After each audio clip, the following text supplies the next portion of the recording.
Okay, Adam, tell me about your FMP. So my FMP is going to be called The Worker. It's about a person who works at a takeaway and he will encounter some problems in his life, money and paying his rent. So he struggles with places to live, transport places.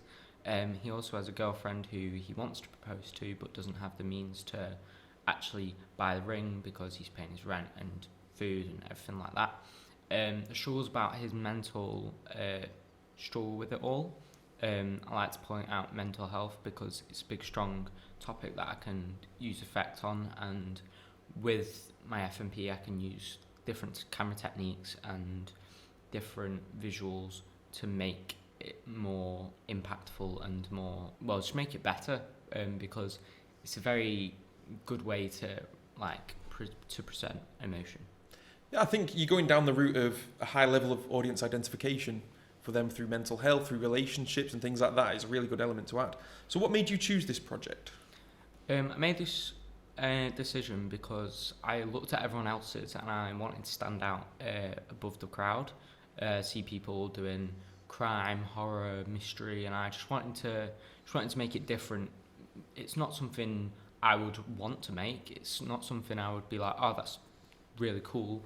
But I believe this will be a good film.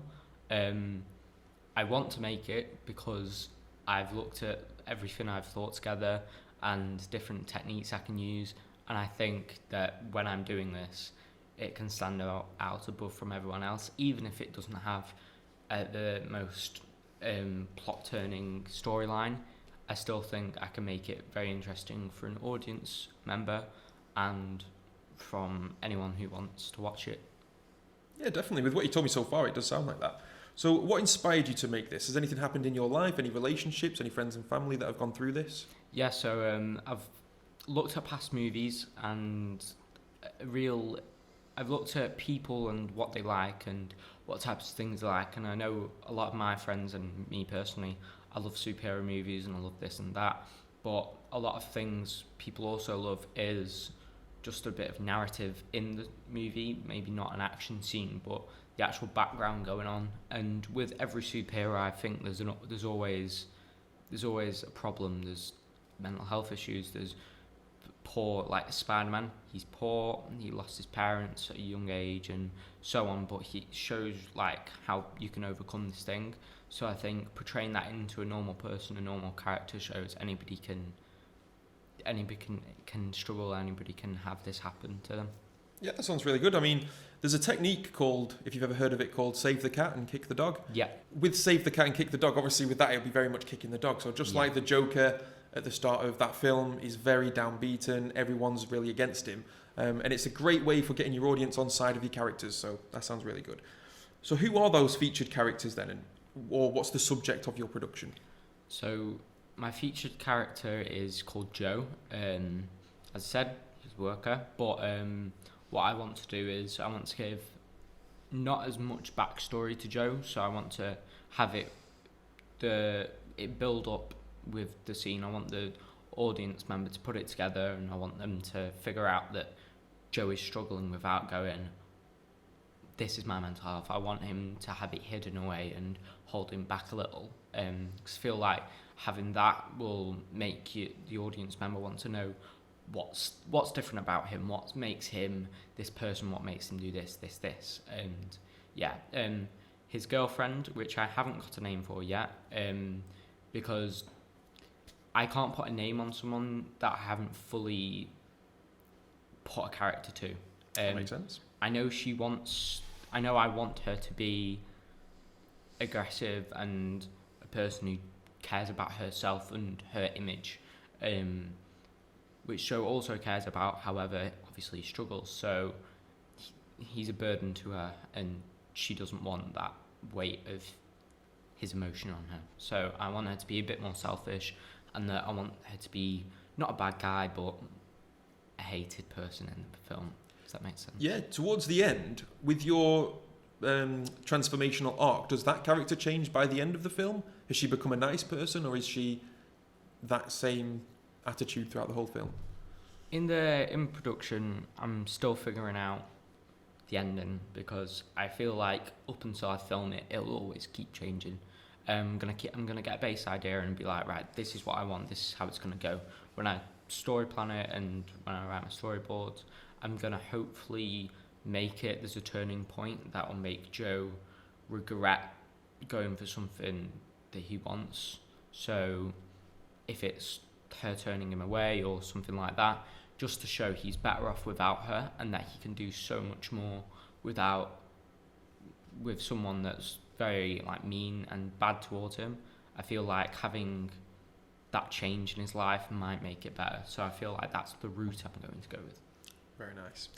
Let's talk production design, Adam. Yeah. So in terms of locations, what are you thinking in that? Because obviously a lot of locations dictate your style. Yeah. So what are you thinking there? So with location, I want this to be a bit more of not a light, cheerful one. I want it to be a bit more intense and have it a bit more, not darker, but sad. So I'm going to be filming a lot of it more at night, to show he's working till days end. He doesn't have the daytime. He doesn't have time to do anything. He wants just to work.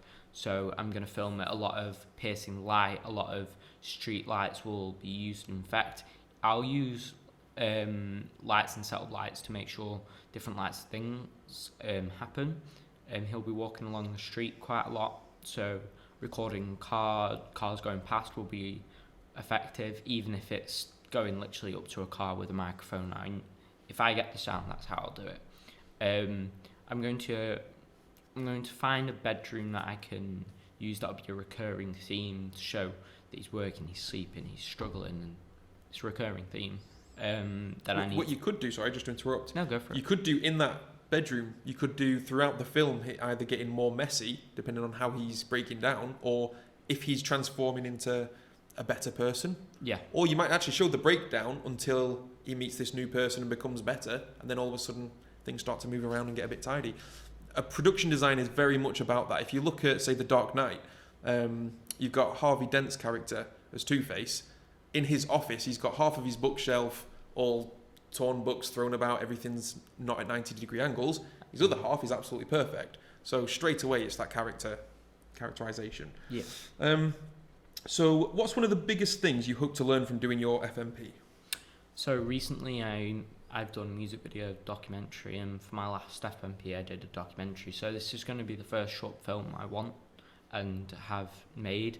I want to learn that the skills I've learned throughout college, my work placement, and anything I've done through this past 2 years can show and be proven in this production.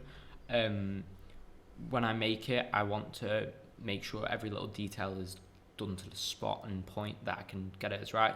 Nothing will be perfect, nothing will go to plan, because nothing ever does, but I want to make sure I've done the work, got the evidence for it, and I've put my most I can into it, because I feel like if I don't, it just won't work, and there's no point doing it. That's the main thing. Always reach high. Yeah. And if you don't get to that level, at least you're going to fall Yeah. beyond someone else who isn't aiming that high. Your final F&P is a big production for you. So what are the biggest challenges that you're facing, and how do you think you're going to overcome them? Yeah, so my biggest challenge will be filming in public. Recently, I did film in public, and it was a lot harder, whether it's a car going past honking the horn or something else like that. I feel like if I film later at night, it'll be quiet, but it'll still be a little busy. If I have to like ask someone to drive past just to make it look busy, that's what I'll do. But that's one thing. Another thing will be getting a house available and a room suitable for this production and being allowed this. Obviously, I want something that's a bit plain, a bit bare, because we don't want to have him as a object of, oh, he's got really cool things in this room. He wants to have the bare minimal. He's putting everything back into his life. So that's another thing. Obviously, I can't be, I want this, because at the minute, I'm only a college student. I'm not a big production company where I can build a set. So I've just got to work with what I find. And I know I will find something, but it's just going to be that hard to find. Yeah, I mean, don't limit yourself. there's the sets here. I can help you build anything like that. Don't limit yourself just because you've never done it before. I did think of, 'cause my main plan was having him against a back wall and maybe just a light shining through the window, because another thing I wanted to add, he had no electric. So his phone would only work when he charged it at work. I like that idea. There was no lights, so he used a street light, and that's how I want it to come through. And maybe one time it's raining, so it's always flickering, and everything's annoyingly okay to him, so he'll cope with it. But anyone else will just be, this is rubbish. He's in a bad situation, but he's coping with that because he wants everyone else to feel better. The kind of guy that would have a mattress on the floor and put up with it, but if someone else saw it and they were like, how are you living like this? That's pretty much how I've imaged it. Nice. Okay, so obviously you're in pre-production currently, so how's it going so far? And do you have any visuals you want to show me? Currently I don't. I'm currently making a poster design for the actual movie, which I'm going to have him just stood in front of a bus stop. It's just going to be that simple. And pre-production at the minute, I'm just currently planning out the story, and I'm going to be writing scripts in weeks or 2 or whatever. But I'm going to be... This is the main part where I figure out what's going to go on and actually how I'm going to do it. So you've done quite a lot of pre-writing, now it's actual coming up with it's the actual creative part. Very nice. That sounds really good, that, Adam. Thank you for sharing that with me. That's all right. And I apologise for the sound. No, don't worry.